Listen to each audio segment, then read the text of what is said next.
My mom said, "We need you to give up your apartment so your sister can have it." It was Sunday dinner at my parents' house, and my sister Flora cornered me before the food even hit the table.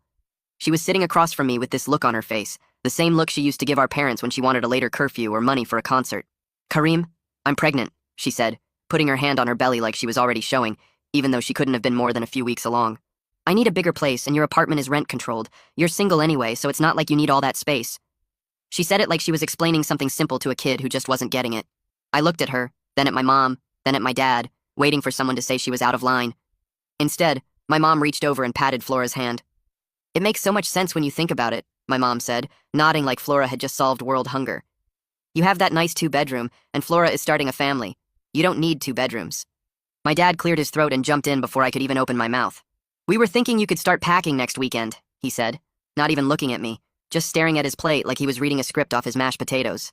"That way Flora can get settled before she starts showing too much. Moving is hard when you're pregnant." I felt like I had walked into a movie that was already halfway done. Everyone knew their lines except me. My brain was trying to catch up with what was happening, but it was like trying to run through water. "Wait, hold on," I said, putting my fork down. "When did all of you talk about this?" The silence that followed was louder than anything they could have said. My mom looked at my dad. My dad looked at Flora. Flora looked at her phone like she had just gotten a very important text. And that's when I realized they had talked about this without me. They had made decisions about my home, my life, my future, and I was just finding out about it now, at Sunday dinner, between the salad and the main course. I looked around the table, at my mom who was already mentally redecorating my living room for Flora, at my dad who couldn't meet my eyes, at my sister who was scrolling through what I could now see was a baby furniture website on her phone. My presence here wasn't about getting my input, it was about getting my agreement. They didn't want to discuss this with me. They wanted to inform me that it was already happening. "It's really the best solution for everyone," Flora said, finally looking up from her phone. She had this smile on her face, the kind of smile you give someone when you're about to offer them something you think is generous. "And honestly, Kareem, you can stay with mom and dad while you figure things out. It's not like you'll be homeless or anything. I'm actually doing you a favor because you won't have to pay rent for a while." I almost choked on my water. She was doing me a favor. She was taking my apartment, the apartment I had lived in for 4 years, the apartment with the rent control that I had gotten lucky to find in this city, and she was framing it like she was helping me out, like I should be thanking her for kicking me out of my own home. My mom jumped in, her voice all sweet and reasonable. "Your sister is right, honey. You can save some money while you're here, and then when you're ready, you can find something new. Maybe even something closer to us." She said it like living in my childhood bedroom at 31 was some kind of gift. Like I should be excited about moving back into the house I had worked so hard to leave. I sat there for a second, just letting it all sink in. The plan was already made. The decision was already done. Flora would get my apartment. I would move back home like some kind of failure. And everyone at this table thought this was perfectly fine because Flora was pregnant and I was just the single guy with nothing better to do. Something in my chest got tight. Not angry yet, just tight. Like my body knew something my brain was still catching up to. I looked at Flora, at my parents, at the dinner that suddenly tasted like cardboard. "Okay," I said slowly, my voice calm in a way that surprised even me. "So Flora gets my apartment. She gets to move into a rent-controlled place that took me years to find. She gets to set up her nursery in my living room. That's all figured out." I paused, watching their faces, seeing the relief starting to spread. They thought I was agreeing. They thought this was the part where I nodded and said okay, and started looking for boxes. "But what do I get out of this?" I asked. "What's in this for me?" The words just hung there in the air like smoke. Nobody moved. My mom's fork stopped halfway to her mouth. My dad suddenly became very interested in his napkin. Flora's smile froze on her face like someone had hit pause on a video. The silence stretched on. 1 second, 2 seconds, 5 seconds. Nobody had an answer because nobody had thought about what I needed. Nobody had considered that maybe, just maybe, I might want something in return for giving up my home. That silence told me everything I needed to know about where I stood in this family. I wasn't a person with needs. I wasn't a brother or a son who deserved consideration. I was just a resource, something to be used when someone else needed it. And right now, Flora needed my apartment more than anyone needed me to have a home. I picked up my fork and took a bite of the cold chicken on my plate. "That's what I thought," I said quietly. And for the first time in years, I started thinking about what I was going to do about it. So they wanted me to hand over my apartment, my stability, my entire life, just because Flora decided to get pregnant. I sat there watching them all nod like I was being unreasonable for even asking what was in it for me. But here's the thing they forgot. I'd been keeping track of every favor, every loan, every time I covered for someone in this family. I had receipts going back years. Not in some crazy notebook or anything, just in my head, in my bank statements, in the texts that never got answered when I asked about getting paid back. If they wanted to play the family sacrifices game, I was about to show them exactly who had been sacrificing and who had been taking. They thought I was quiet because I had nothing to say. They had no idea I was quiet because I was already planning. That night, after I got home from dinner, I didn't even turn on the TV or grab a beer like I usually do. I just sat down at my kitchen table, the table that was apparently Flora's now, and I started going through everything. My phone first, scrolling back through years of texts, looking for every time someone in my family asked me for something. Then I opened my laptop and pulled up my email, searching for receipts, confirmations, anything that showed money going out. Then came the bank statements, 3 years of them, printed out and spread across the table like evidence in a court case. Because that's what this was now. I was building a case, and I was going to make sure it was airtight. The first thing I found was Flora's car insurance. I had almost forgotten about this one, but there it was in my bank records from 2 years ago. 6 months of payments, about $200 each, because Flora had forgotten to pay her bill, and her insurance was about to get canceled. She had called me crying, saying she couldn't drive to work without insurance, and she would lose her job and her whole life would fall apart. So I paid it. For 6 months. That's $1,200 right there, and when I scrolled through my texts looking for any mention of her paying me back, I found nothing. Not even a thank you text. Just silence. And then 3 weeks later, a text asking if I could pick her up from the airport because her car was in the shop. I kept scrolling and found more. My cousin's wedding 2 years ago, where I gave a gift of $500 because my mom said anything less would be embarrassing for the family. Flora gave a card with $20 in it, and somehow I was the one who got a lecture about how my gift wasn't wrapped nicely enough. Then there were the holidays. 3 years of Thanksgiving dinners at my apartment because my parents' kitchen was too small, and Flora's place was too messy. I bought the turkey every year, the sides, the drinks, the dessert. I spent hours cooking while everyone else showed up, ate, complained about something, and left without helping clean up. I added up just the holiday costs, and it was over $2,000. $2,000 for the privilege of cooking for people who didn't even bring a bottle of wine. My chest was getting tighter, but not in a bad way anymore. It felt more like something was waking up inside me, something that had been asleep for way too long. I grabbed my phone and texted Sadie. She's been my best friend since college, and she's watched this whole thing play out for years. She's the one who always tells me I'm too nice, too giving, too willing to let people walk all over me. I typed out a quick message telling her about dinner, about the apartment, about what they expected me to do. Her response came back in seconds. "Are you serious right now?" she wrote. "Please tell me you said no." I told her I didn't say yes, but I didn't say no either. I told her I was going through my records trying to figure out exactly how much I've given this family. Her next text was longer. "Oh, I can help with that. Remember when Flora borrowed your credit card for emergencies? Did you ever look at those charges?" My stomach did something weird when I read that. I had kind of blocked that whole thing out, to be honest. It was about 1.5 years ago. Flora said she was between jobs and needed my credit card for emergencies just for a month. She promised she would only use it for gas and groceries. I found the statements from that month and started going through them line by line. Gas station, okay. Grocery store, fine. Then I saw it.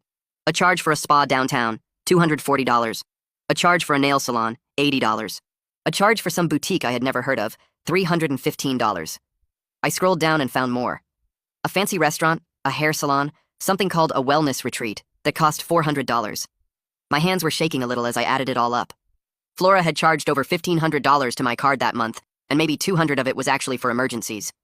The rest was spa treatments and shopping and dinners at places I couldn't even afford to eat it myself. I texted Sadie back with a screenshot of the charges. "I knew it," she replied. "I remember you telling me about that card and I always thought something was off. She never paid you back for any of that, did she?" She already knew the answer. Of course Flora never paid me back. When I asked her about it, she got all defensive and said she was going through a hard time and I should be more understanding. My mom backed her up, saying I shouldn't be so focused on money when family was more important. So I dropped it, like I always dropped it. And I ate the $1,500 because that's what I was trained to do in this family. Sadie kept texting, sending me reminders of things I had pushed out of my brain. The time I loaned my dad $800 to fix his car, and he never mentioned it again. The time my mom asked me to pay for Flora's bridesmaid dress at a cousin's wedding because Flora was short on cash. The time I covered the deposit on a beach house for a family vacation that Flora bailed on at the last minute, and nobody offered to pay me back my share. I had forgotten half of this stuff, or maybe I made myself forget because remembering it hurt too much. But Sadie remembered. She had been watching this pattern for years, telling me I deserved better, telling me that my family was using me. I never wanted to believe her. I wanted to think that family was supposed to help each other out, and that one day someone would help me too. But sitting there at my kitchen table, surrounded by bank statements and text messages, and proof that I had been the family ATM for years, I couldn't lie to myself anymore. I pulled out a piece of paper and started writing down the numbers. Flora's car insurance, $1,200. Holiday dinners, over $2,000. The wedding gift nobody thanked me for, $500. The credit card emergency charges, $1,500. The loan to my dad, $800. Flora's bridesmaid dress, $350. The vacation deposit I never got back, $600. And those were just the big things, the ones I could find receipts for. That didn't count the small stuff. The times I picked up the check at dinner because nobody else reached for it. The gas money when I drove everyone around. The random $20 here and $50 there that added up over time. By the time I finished adding everything, the number on my paper made me want to throw something. $12,000. In 3 years, I had given my family over $12,000 in cash, gifts, loans, and expenses. $12,000, and not once, not a single time, had anyone said thank you. Not once had anyone asked if I was okay, if I needed anything, if maybe I could use some help for once. I just kept giving, and they just kept taking, and somehow I was the selfish one for asking what I got out of giving up my apartment. I sat back in my chair and stared at that number for a long time. $12,000. That was a down payment on a car. That was a nice vacation. That was a year of savings that could have gone into my future. And it was gone, spread across a family that looked at me and saw nothing but a wallet with legs. Sadie texted me again. "So, what are you going to do?" she asked. I looked at the papers spread across my table, at the proof of years of being taken for granted, at the evidence that nobody in my family saw me as anything more than someone to use when they needed something. I typed back slowly, thinking about each word. "I'm going to show them exactly what they've been taking," I wrote. "And then I'm going to stop giving." For the first time in a long time, I felt like I was finally seeing my family clearly, and I didn't like what I saw at all. The more I dug through my records, the angrier I got. $12,000 in cash alone, and that wasn't even counting the time, the emotional labor, all those holidays I spent cooking in my kitchen while Flora showed up empty-handed and complained that the turkey was dry. My parents had always said family helps family, but somehow that rule only ever meant I helped everyone else. Nobody helped me.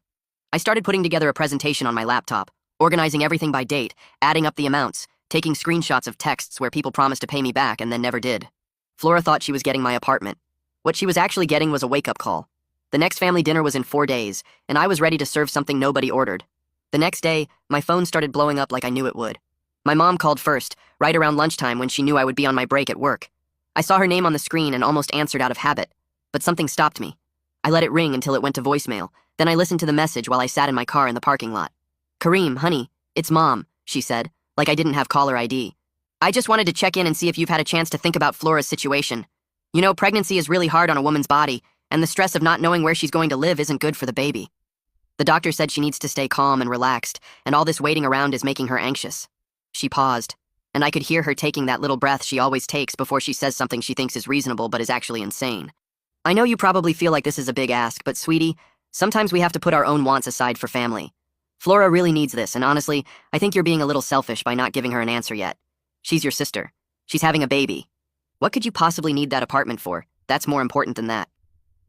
I sat there in my car listening to my mom call me selfish for not immediately handing over my home, and I felt something cold settle in my chest. Not angry, not sad, just cold. Like ice forming on a pond. She didn't ask how I was doing. She didn't ask if I had found another place to live. She didn't even ask if I needed help with the move she assumed I would be making. The entire voicemail was about Flora, about Flora's needs, about Flora's baby, about how Flora was stressed because I hadn't agreed fast enough. I saved the voicemail because I had a feeling I might need it later, then I put my phone away and went back to work. I didn't call her back. That night, Flora texted me. I was sitting on my couch watching TV, the same couch I had spent months saving up for, and my phone buzzed with her name on the screen. "Hey," the text said, like we were just casual friends catching up. "I've been looking at paint colors for the nursery, and I can't decide between sage green and pale yellow. What color are your walls right now? I can't remember, LOL. Also, when can I come by to measure the windows? I want to order curtains before they go on back order. Maybe this weekend?" I read the text 3 times because I couldn't believe what I was seeing. She was already picking out paint colors. She was already planning to measure my windows for curtains. She was asking me when she could come to my apartment, the apartment I hadn't agreed to give her, to start planning her nursery. It was like my opinion didn't matter at all. It was like the conversation at Sunday dinner had been a done deal, and my silence since then was just me being slow to catch up. She wasn't asking if she could have my apartment. She was telling me she was taking it and asking me to help her decorate. I stared at that text for a long time, my thumb hovering over the keyboard. Part of me wanted to text back something mean, something that would make her realize how crazy she was being. Part of me wanted to call her and yell, but I didn't do either of those things. I just put my phone down and went back to watching TV. I didn't respond. Let her wonder. Let her sit there waiting for a text that wasn't coming. Let her feel, for once in her life, what it was like to be ignored. The next morning, my dad left me a voicemail. I was in the shower when he called, and when I got out and saw the missed call, I knew exactly what it was going to be. My dad doesn't call unless my mom makes him, so this was obviously the next step in their plan. First mom with the guilt, now dad with the authority. I played the message while I got dressed, and sure enough, there it was. "Kareem, this is your father," he said, all formal like he was leaving a message for a business contact. Your mother told me you haven't responded to her